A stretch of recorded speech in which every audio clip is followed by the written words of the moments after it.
AP fee రీయింబర్స్‌మెంట్‌కి సంబంధించి update చూసినట్లయితే 2025, 26 విద్యా సంవత్సరానికి సంబంధించి ఎవరైతే ఐటీఐ గాని, పాలిటెక్నిక్ గాని, బీటెక్ గాని, లేదంటే డిగ్రీ గాని, పీజీ గాని ఇలా ఎవరైతే చదువుతున్నారో అలాంటి వారందరికీ కూడా సచివాలయాల్లో వెరిఫికేషన్ అయితే చేయించుకోవాల్సి ఉంటుంది. 6 స్టెప్ వాలిడేషన్ పేరిట ప్రతి సంవత్సరము కూడా అంటే ప్రతి విద్యా సంవత్సరం కూడా గ్రామ వార్డు సచివాలయాల్లో వెరిఫికేషన్ అయితే కండక్ట్ చేస్తారు. అందులో భాగంగా ఈ 2025, 26 విద్యా సంవత్సరానికి సంబంధించి ఇప్పుడు ఎవరికైతే చెప్పానో చదువుతున్న వాళ్ళు ఎవరైతే ఉన్నారో అంటే ఐటీ గాని, పాలిటెక్నిక్ గాని, బీటెక్ ఇలా ఎవరైతే చదువుతున్న వాళ్ళు ఉన్నారో వారందరూ కూడా వాళ్ళు ఏ సచివాలయంలో అయితే మ్యాప్ అయి ఉన్నారో ఆ సచివాలయ పరిధిలో తప్పకుండా 6 స్టెప్ వాలిడేషన్‌కి సంబంధించి వెరిఫికేషన్ అయితే చేయించుకోవాల్సి ఉంటుంది.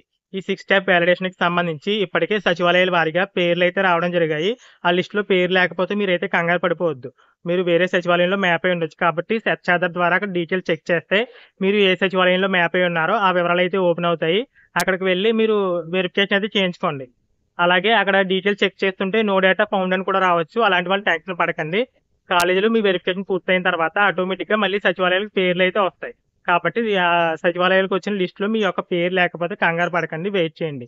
ఇక లిస్ట్‌లో ఉన్న వాళ్ళు ఏ విధంగా వెరిఫికేషన్ చేయించుకోవాలో ఇప్పుడు చూద్దాం. ఇక లిస్ట్‌లో పేరున్న వాళ్ళు ఏ వివరాలు సచివాలయంలో సబ్మిట్ చేయాలి అంటే మీ యొక్క రైస్ కార్డ్ జిరాక్స్ అయితే ఉంటుంది కదా! ఆ రైస్ కార్డ్ జిరాక్స్ సబ్మిట్ చేయాలి. అలాగే ఆ రైస్ కార్డ్‌లో ఎంతమంది అయితే ఉన్నారో వారందరి ఆధార్ కార్డ్ జిరాక్స్‌లు కావాలి.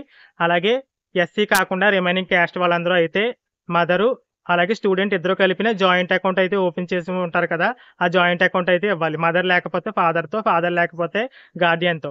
ఇలా ఎస్సీ కాకుండా రిమైనింగ్ క్యాస్ట్ వాళ్ళందరూ కూడా జాయింట్ అకౌంట్ అయితే సబ్మిట్ చేయవలసి ఉంటుంది. ఇక ఎస్సీ విద్యార్థులైతే స్టూడెంట్ అకౌంట్ అయితే సబ్మిట్ చేయవలసి ఉంటుంది. మేబీ కొన్ని సచివాలయాల్లో జాయింట్ అకౌంట్ కూడా అడగొచ్చు. కాకపోతే ఎస్సీ విద్యార్థులకు మాత్రం అమౌంట్ అనేది స్టూడెంట్ అకౌంట్‌లోనే పడుతుంది కాబట్టి ఈ వెరిఫికేషన్ సమయంలో ఎస్సీ విద్యార్థులు వచ్చేసి స్టూడెంట్ అకౌంట్ అయితే సబ్మిట్ చేయాల్సి ఉంటుంది. అంటే కావాల్సిన డాక్యుమెంట్స్ వచ్చేసి ఆ స్టూడెంట్ యొక్క రైస్ కార్డ్ జిరాక్స్, అలాగే ఆ రైస్ కార్డ్‌లో ఎంతమంది అయితే ఉన్నారో వారందరి ఆధార్ కార్డ్ జిరాక్స్‌లు, అలాగే ఎస్సీ వాళ్ళైతే స్టూడెంట్ అకౌంట్, ఎస్సీ కాకుండా రిమైనింగ్ క్యాస్ట్ వాళ్ళైతే జాయింట్ అకౌంట్. ఈ వివరాలతో పాటు మీకు సచివాలయాల్లో ఒక అప్లికేషన్ అయితే ఇవ్వచ్చు. ఈ 6 స్టెప్ వాలిడేషన్‌కి సంబంధించి ఆ అప్లికేషన్ అయితే పూర్తి చేస్తారు. దాంతో పాటుగా మీ ఫ్యామిలీ మెంబర్స్ ఎవరైతే ఉన్నారో వాళ్ళు ఏం చదివారనేది కూడా అక్కడ డీటెయిల్స్ అయితే రాయండి. దాంతో పాటుగా మీ యొక్క ఫోన్ నంబర్ కూడా ఆధార్ కార్డ్ జిరాక్స్‌ల పైన అయితే వేయండి.